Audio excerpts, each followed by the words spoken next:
Good afternoon, and welcome to our continuing series, Interviews with Aurovillians. Today we are honored to have Sanjeev. Namaste, Sanjeev. We always begin with the first question, how did you first hear of Sri Aurobindo and Mother? Sometime in 1980, there was an exhibition of Auroville at the Max Miller Bhavan in Delhi. That's where I first heard of Auroville. 1980. Wow. A friend of mine took me there, and I saw the exhibition. This friend would invite some of the people who were organizing the exhibition. So there I met some of the people like Frederick and Yusuf and a few others who were involved in the setting up of the exhibition. Mm-hmm. And soon after, at the end of 80 and beginning of 81, the litigation connected with the Auroville Act passed by the government, that started. And as I was a lawyer, I was asked if I would help in that court case. Mm-hmm. So that's how I got a bit involved. So what happened after 1981? I was, in any case, not so happy in the legal profession. Mm-hmm. So I was looking around for something different for quite a few years. And I visited Auroville twice. In the 80s, early 80s? In 81, January, and in the summer of 81. Oh. And of course, for the court case, one had to read a lot of the literature around Auroville, as well as writings of Mother and Sri Aurobindo. The person guiding us at that time was Kirit Joshi. Right. So you got to know Kirit? Yes. Wonderful. Yes. So I worked with him very closely. And by September or so, I decided to pack up my legal work and come here. Wow. Could you tell us a little bit about Kirit? Your remembrances of him? Yeah, Kirit Bhai was a very intense person. He was continuously trying to do things for the mother. He really believed that Auroville needed to be independent of the Sri Aurobindo Society, and he worked very hard at getting a number of important people together to create an organization called Auromitra that would support Auroville. He was also instrumental in the passing of the Auroville Act in Parliament. It was a very big effort that he made. And to watch him at work was a learning experience for tremendous for energy. All of yes, yes. So you came to Auroville, and what was it like? I had left in spring of 81, having come in 69. Yes, yes. So it was a difficult time. Right. At that time, the government had entered the picture. And being the Auroville lawyer, I was taken care of well, I would say. I was shown around, and it looked a very ideal place.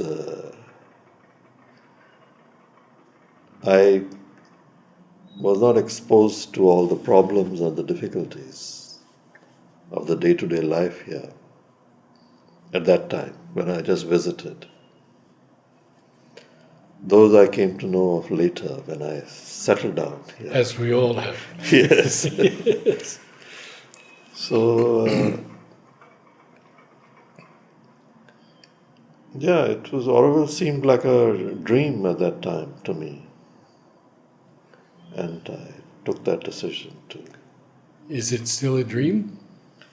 No, it's not a dream. The day-to-day life of Auroville is not a dream. It's a lot of hard work. It's challenging, difficult. It appears to be disorganized. It appears to be a lot of people pulling in different directions. But we are experimenting with how to organize ourselves where there is freedom for people as well as there is some systems in place. Yes. The challenge is not to have systems which become prisons and heavily bureaucratic. So that is the experiment going on in my view. And for yourself, your work there now? I was under the inspiration of Kirit, we started an organization called SIRE, Sri Aurobindo International Institute of Educational Research. Where my daughter is Where now. now Shali is leading the administration. So that has been a major part of my work in Auroville. Could you tell us a bit about it? It was started in 83. Kirit felt that the education part of Auroville needed to be supported. And so he created this organization, and we could then invite contributions, donations, as well as government grants into this organization. So from 83 onwards up to now, 2017, it's about 34 years. Yes. A lot has been done in terms of building infrastructure for all the schools, a lot of the cultural institutions of Auroville, sports institutions, and quite a cohesive body of people working for all these units. That has been the work. Do you feel it's evolved from in those 34 years? I think so. It has. One is, of course, the physical infrastructure was not there at all. Yes. So that has been developed from almost zero to a very large infrastructure. Also, in terms of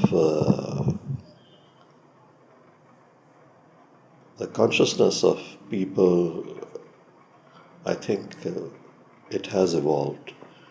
We are much more conscious of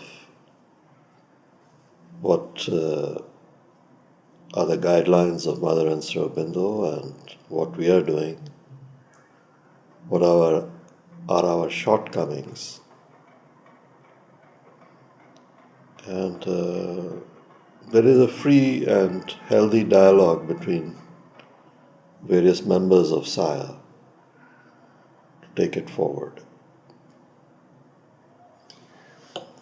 What about Sri Aurobindo and Mother and their teaching in Auroville?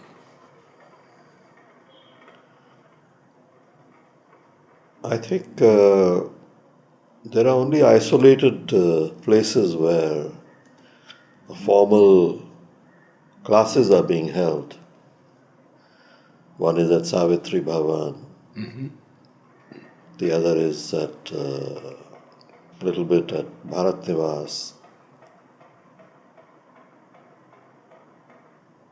And for young people, I think Deepthi does something. Otherwise, people read on their own and they try to understand or make the best of it they can. Now we're approaching the 50th anniversary. Yes. Can you speak a little bit about what is happening? For the 50th anniversary, many celebrations are planned. One major ceremony is repeating with a modification the initial ceremony of inauguration of Aurobindo, where the soil of different countries was brought and put in the urn. For the 50th anniversary, there is a program to bring the water from different countries. Where will it be put? I must confess, I don't know. I don't also. I don't know what is the details of that ceremony, but this is one of the major ceremonies. And then there are some cultural programs being planned. There's a dance program, there's the Aurobindo choir, and various other things. Good. Could you tell us a bit about the people that you work with and on a daily basis? I'm currently, my main work is at Udavi School. Oh, so you know Meenakshi very well. No, Meenakshi is not so much she's no connected with Udavi With School. Udavi. She has another outreach school Okay. called Ilangarka. Ilangaka. Yes. Okay.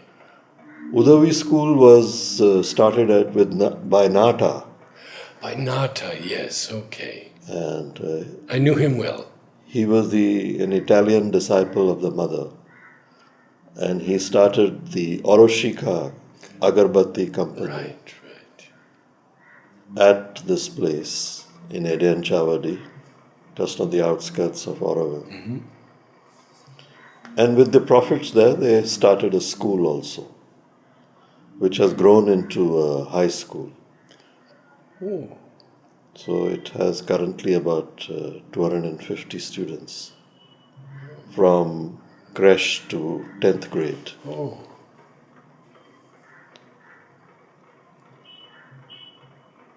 So I spend my time in trying to improve things there. I meet all the children twice a year. I am like a mentor to them.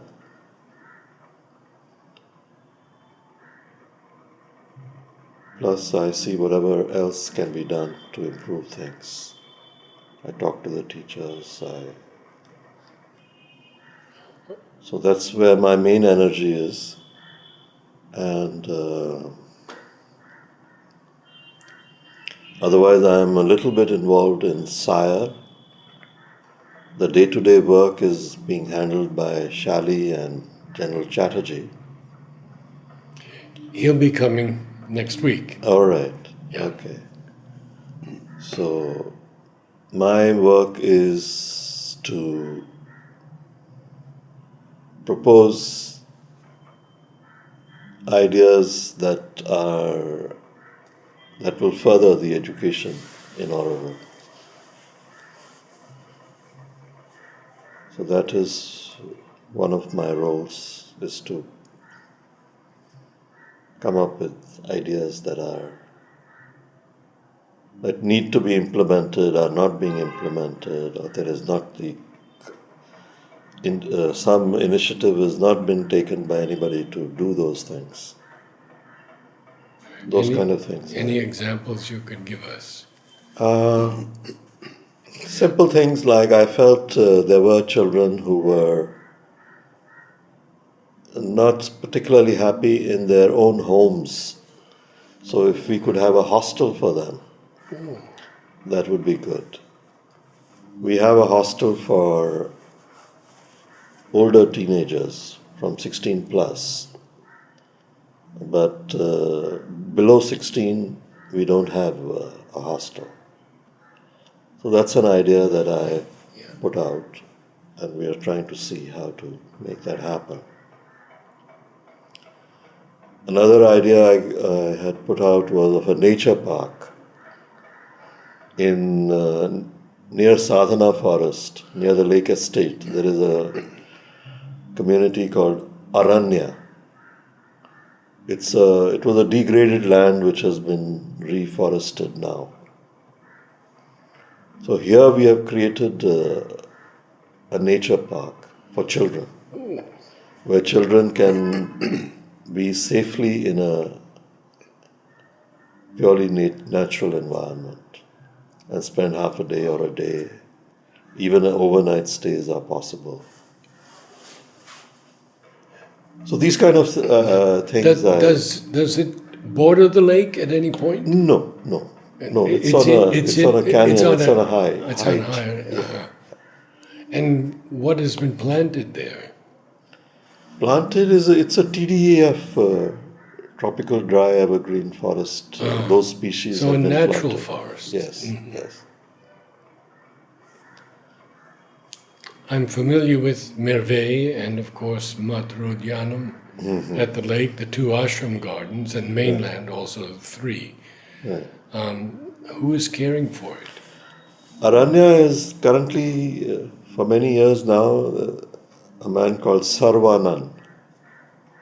He is looking after it. He is a biologist. And he's done a good job. What do you see as progress after the 50th anniversary? Both possible and also to be realized.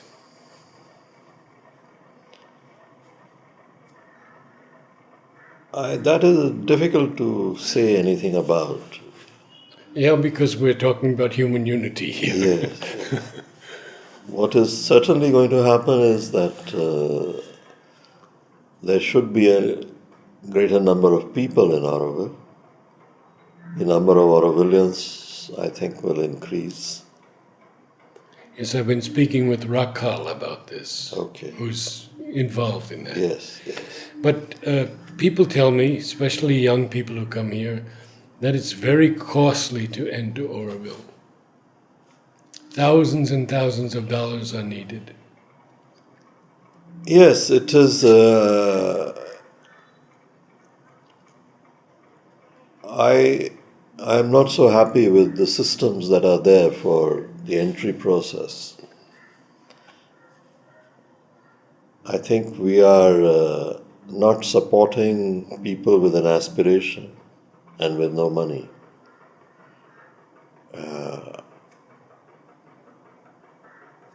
There needs to be some correction there, but I don't know how to do that, frankly.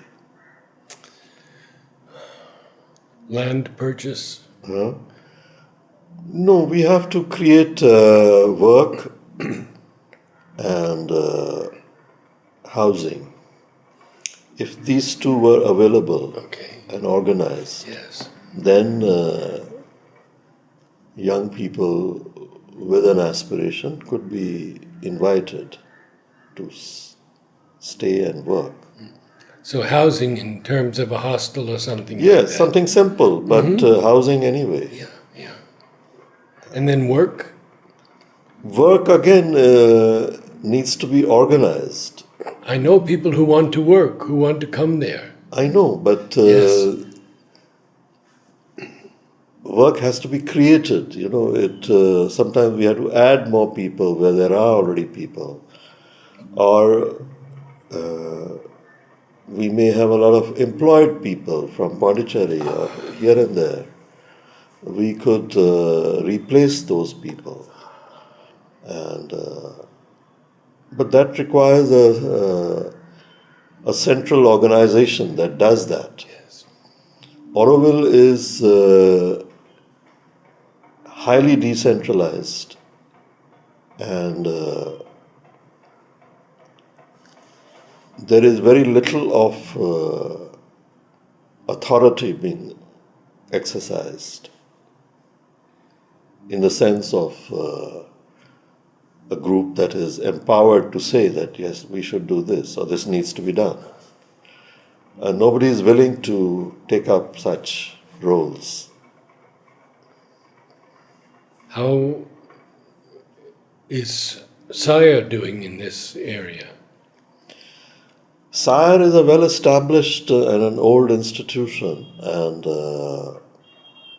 it because it restricts itself to the areas of education and culture,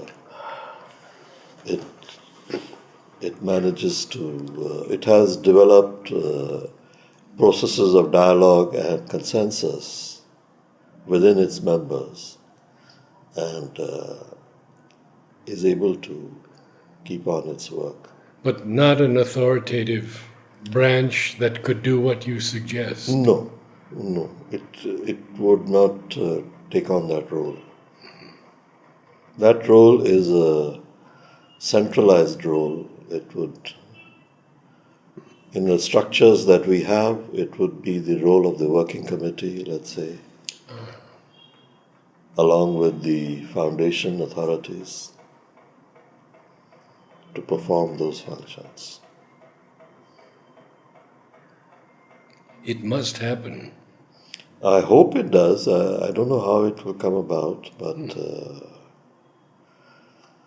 people who take up these positions have to be very strong, have to be tough, have to know how to handle stray opposition that appears like a big opposition, but is just a few stray voices.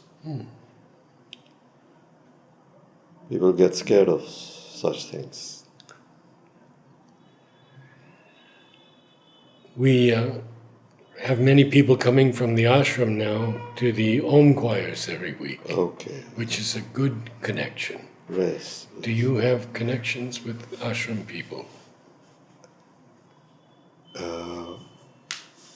We have been, over the years, inviting the ashram trustees once a year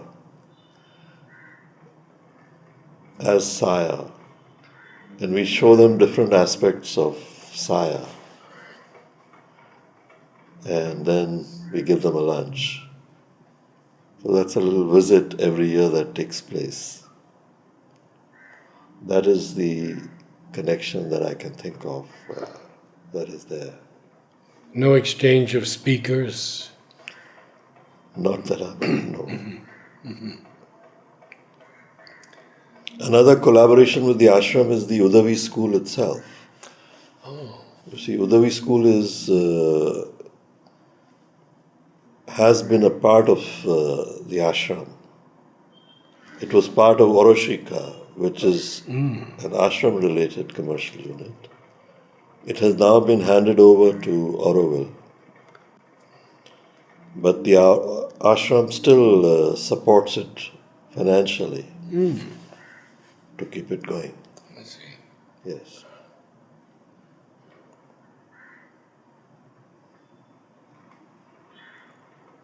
With your legal background and government representatives in Auroville, do you have hope that the government can in some way assist the development of Auroville? It has certainly done a lot to help the physical development of Auroville. We get annual grants from the government which have helped to create large part of the infrastructure. So that has been an important part. Also, In my view, we would not have been able to hold so much land. We are too few people in Auroville to hold, I don't know, about 3,000 acres of land that we do. This would not have been possible without the government presence. So that, in that way, it becomes very essential to have the government presence. Another important role that they play is to ensure that our visas of those who need visas are renewed regularly. Very important. Yes. So without that, Auroville would not be able to survive. And without the government, this would be full of difficulties. We understand Mr. Modi is going to visit. Is that definite? I am not in the know of things, so I don't know, but it looks like quite definite. They have insisted that all our speed breakers be changed. So the roads are all being redone. To remove the speed breakers. Oh, remove the speed breakers. I see. Probably for security reasons.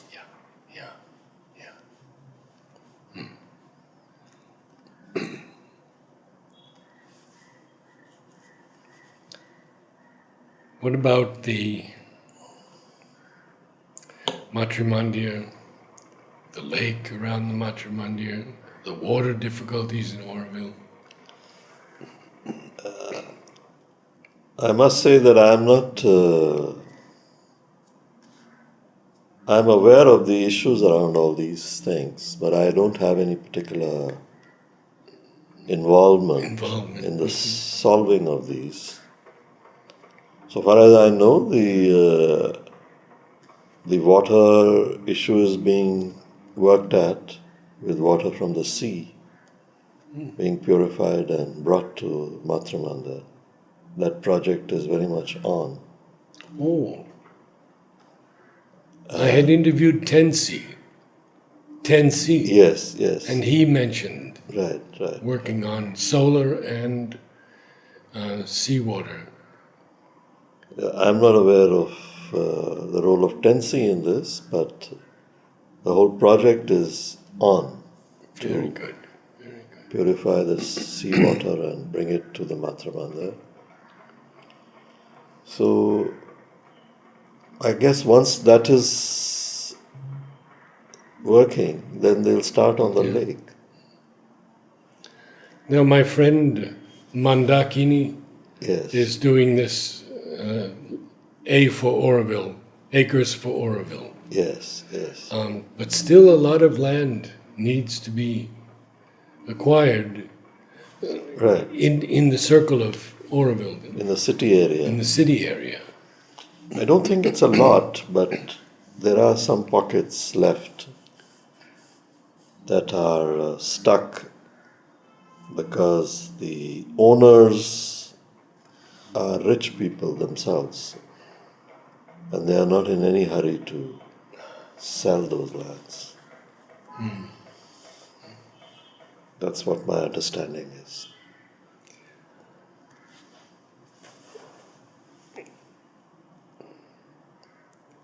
Mother begins, are invited to Auroville all who aspire, and there's so much she has written on Auroville. We have thousands of people every month watching these videos. In closing, could you offer some thoughts on the importance of Auroville to the world? I think Auroville, as Mother had wanted it to be, a laboratory which works out what the future is going to look like. And so there is a lot of experimentation in almost every field of human endeavor. Particularly, there are good results in the green work, the environmental work. Even in the field of education, I would say there is some very good work. And in healthcare. So various areas have already started to show results which people come to learn from. And it remains a very exciting place to work out the future because there are no formulas for the future. This has to be worked out. And Aurobindo is the place where that is happening in a fast way. I think at the level of the world it is also happening, but in a much slower fashion. So Aurobindo has the advantage of a vision of Sri Aurobindo and Mother, which guides it, and a project that is intentionally meant to have experiments to determine how future should be lived. So everybody should, whoever is interested by that, should find this a creative endeavor. Thank you so much. Thank you.